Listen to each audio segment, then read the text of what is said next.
오늘의 성경 이야기 시작합니다. 다윗과 언약궤. 첫 번째, 우사의 죽음은 다윗의 범죄와 이스라엘의 죄를 드러내고 있다. 이 시간에는 우사 이야기를 통해 다윗과 이스라엘 백성들의 신앙 상태를 이야기 나누겠습니다.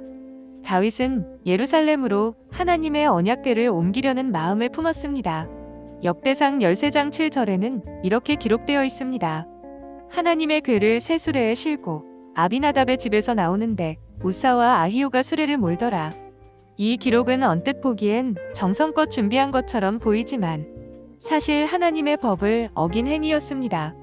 출애굽기 25장 14절과 민수기 4장 15절을 보면 언약궤는 반드시 레위인, 그 중에서도 고핫 자손이 어깨에 메고 옮기도록 명령되어 있었습니다. 수레에 싣는 것은 하나님의 방식이 아니었고 이는 출애굽 당시 블레셋 사람들이 행하던 방식이었습니다. 이스라엘은 자신들이 하나님의 궤를 옮긴다고 하면서도 하나님의 말씀대로가 아니라 사람의 방식과 편리함을 따랐던 것입니다.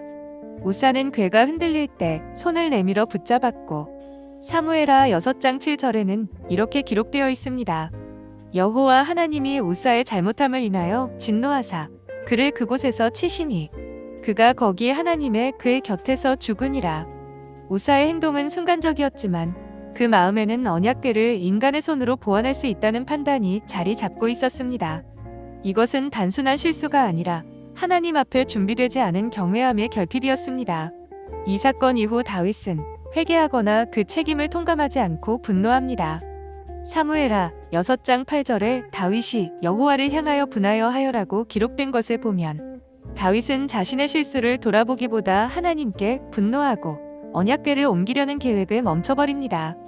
이것은 단순히 우사의 죽음에 대한 감정이 아니라 하나님의 임재와 거룩함에 대한 오해와 무지에서 비롯된 반응이었습니다. 우리는 여기서 우사의 죽음을 한 사람의 실수로만 볼 것이 아니라 그 시대의 전체의 경건의 결핍과 신앙의 나태함을 반영하는 사건으로 보아야 합니다.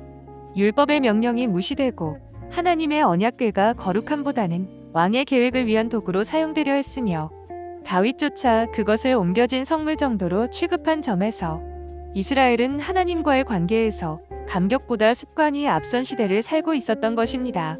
이 사건은 하나님의 궤를 옮기는 일조차 인간의 의도나 편의로 행해서는 안 된다는 것을 보여줍니다. 우사는 죽었고 다윗은 분노하며 돌아섰지만 이 이야기는 여기서 끝나지 않습니다. 곧이어 하나님의 언약궤가 머문 오베데돔의 집에 복이 임했고 그것은 단순한 은혜가 아니라 다윗을 향한 하나님의 부르심이 다시 시작된 사건이었습니다.